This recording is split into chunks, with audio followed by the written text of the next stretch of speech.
Improv Tipsters, Paul Vaillancourt here, back with another improv tip and another great guest tipper. Today is David Escobedo. Now, I have known David for a few years now. I met him originally, I think we sort of met around the time where I was opening Revolution Theater a few years ago, and he was just super helpful, really helpful dude to help me out with some of the social media side of that. But then also what I really thought was so great was that as I came into his orbit, I just saw so many different things he was doing, like really pushing the bounds of like, this is going to sound weird, online improv a few years ago. I think he's way ahead of his time in that.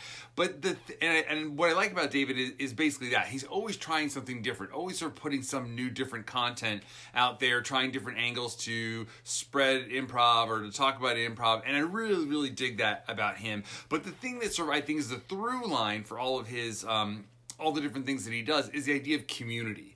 Building community, fostering community, improving community, and that's what I really, probably the number one thing I love about his sort of being a part of the improv community is his love of community. I mean, there's a lot of people who've done improv this and improv that or whatever, but I think that he's really a leader in building community. So I think that that's not surprising then that his tip today has a lot to do with that.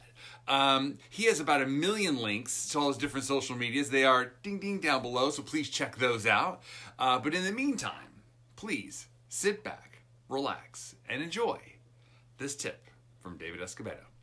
Don't be precious about your improv.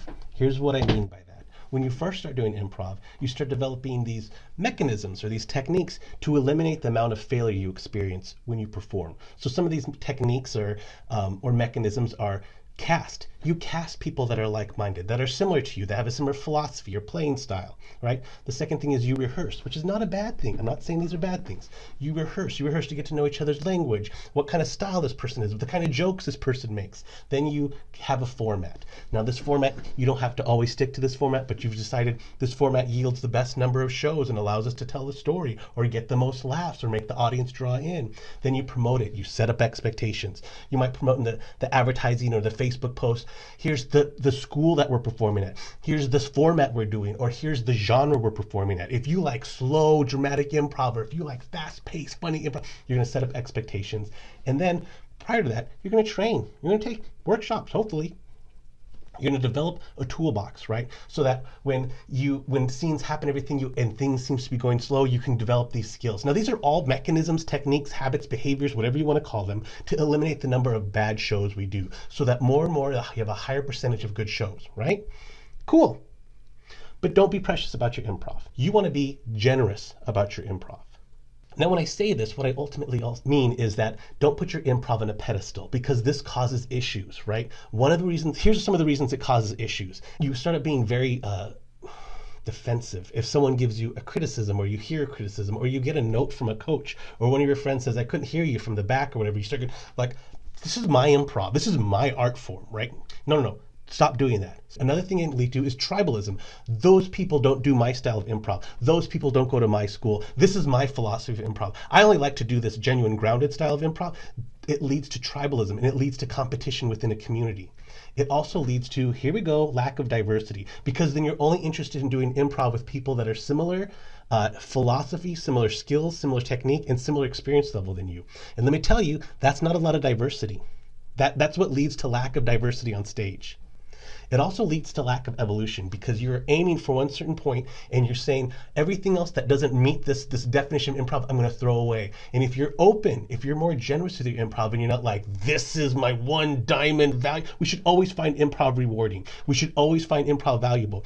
But it shouldn't be the thing that we then use to remove ourselves and create like an elite system with, because then you're going to lose all those like really interesting discoveries. Like, there's so many discoveries in science that were because someone made a mistake and go, oh wow, I didn't expect that to happen. I'm gonna be open to that. I'm gonna explore that a little bit, right?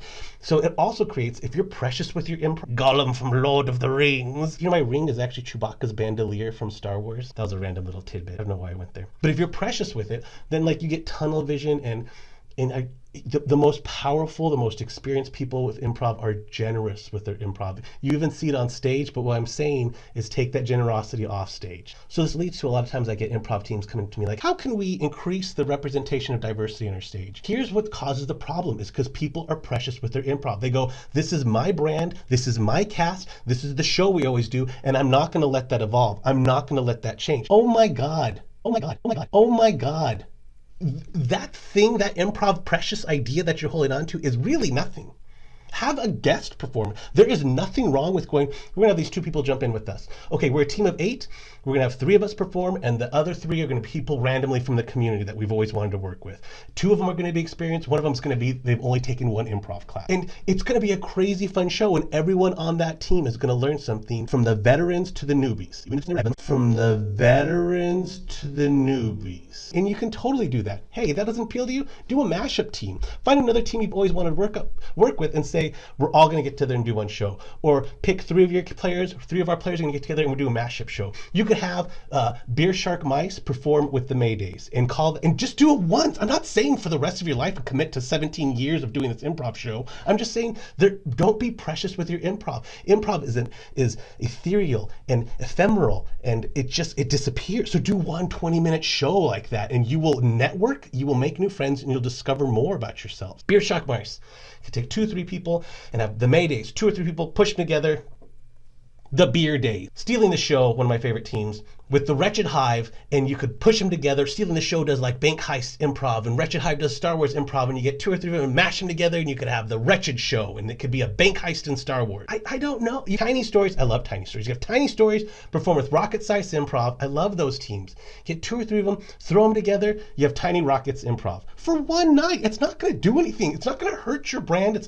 You're going to network and you're going to meet more people. That's what I'm saying. Like, don't say, we're just mischief managed and we will always be mischief managed and no other people can be outside. We can sometimes let them audition for us. No way. Get 2 or 3 people from your team. Allow guest artists to jump in all the time.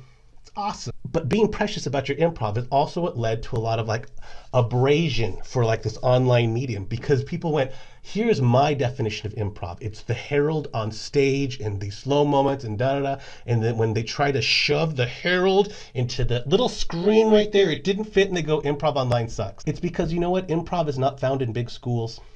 Improv is not found in books. Improv is not found in that one teacher you love.